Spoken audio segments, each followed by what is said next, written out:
Thank you. Thank you, ladies and gentlemen. I am here, and I am a partner of this forum for many years. I represent one of the biggest private groups in Russia. We are involved in the asset management field, operations in the credit markets. Our portfolio contains different projects, diverse projects, I should say.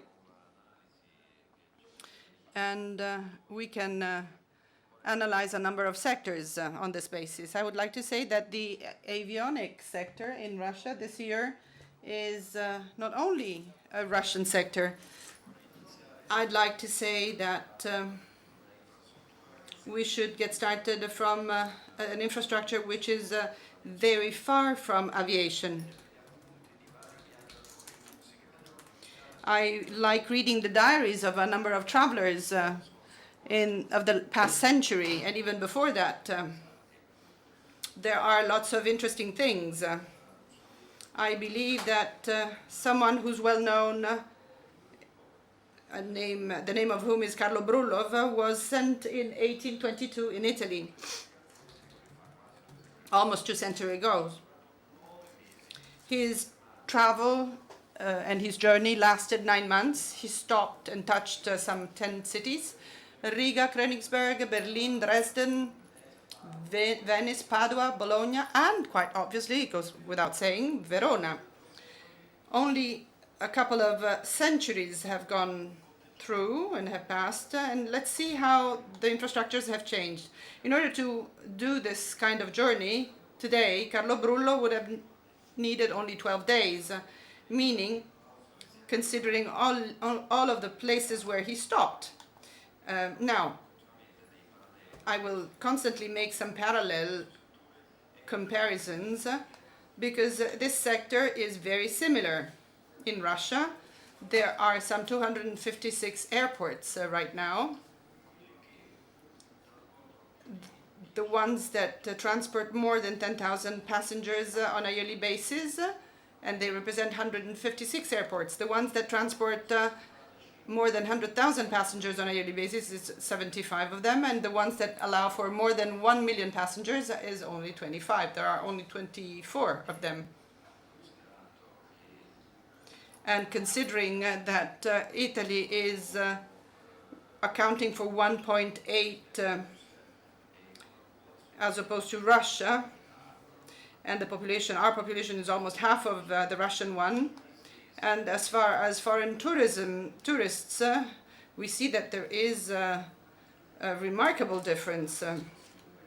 We've looked at these two countries from the point of view of infrastructures and transportations.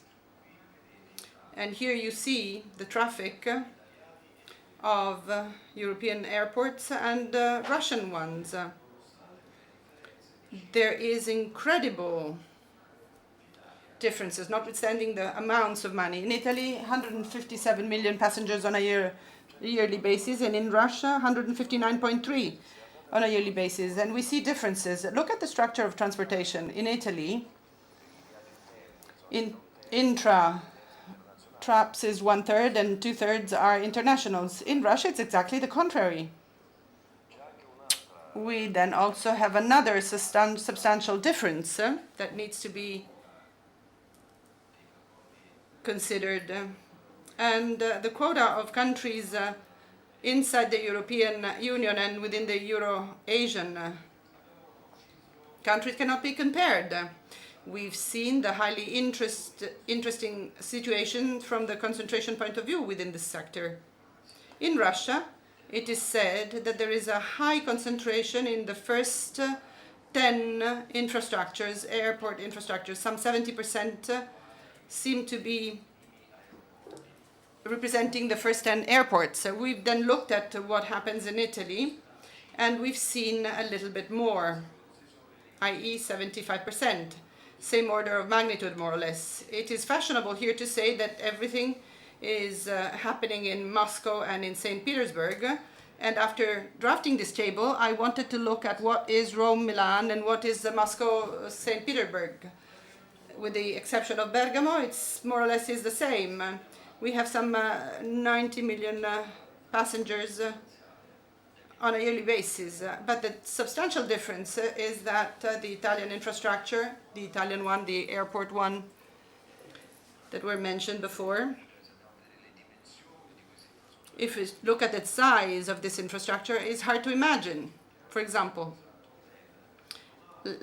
just imagine the top 10 airport in Italy. There is no equivalent. It's just like the city of Ufa. Leisure resort, such as the Simferopoli in Russia, can be probably compared to Palermo. Sochi could be compared to Bari.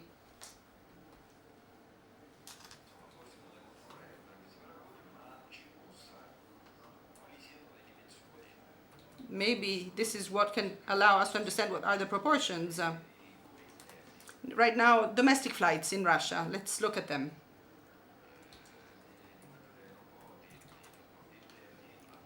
And in most airports, inbound flights account for a high level.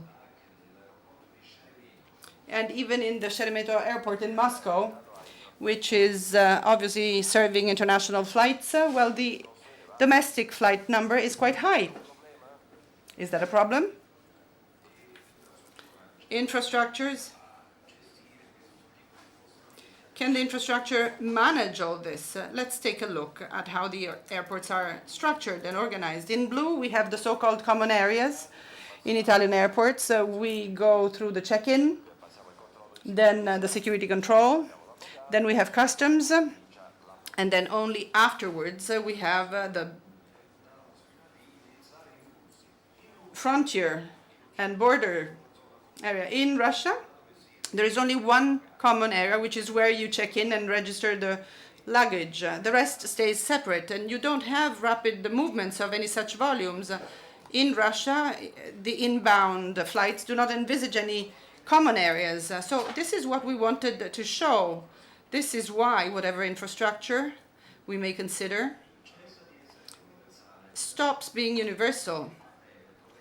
Hence, in a short delay, we should be receiving 1 to 2 million passengers during the championships, the soccer championships. And let me say that I'm hoping that Italy is going to win. It's my cherished team. We are serving not only 12 states, but also 11 cities, 11 airports, different airports, one from another, I would say. Here, I'd like to go back to some data. The smallest one is in Saransk, the 105th one, where we have a high level of traffic. I don't think that we could ever land Saransk starting from Rome, because this is an international sector in the Saransk airport, which would not have a future after the championships. The same will apply to Volgograd and to Kaliningrad. Now, all of them are examples that show in a clear-cut way how something which seems to be simple at first sight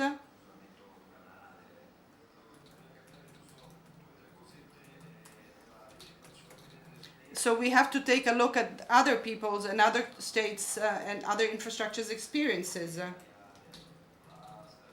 And in Italy, the airport network seems to be a good benchmark, a good index. I hope I could stay within my time limit. Thank you.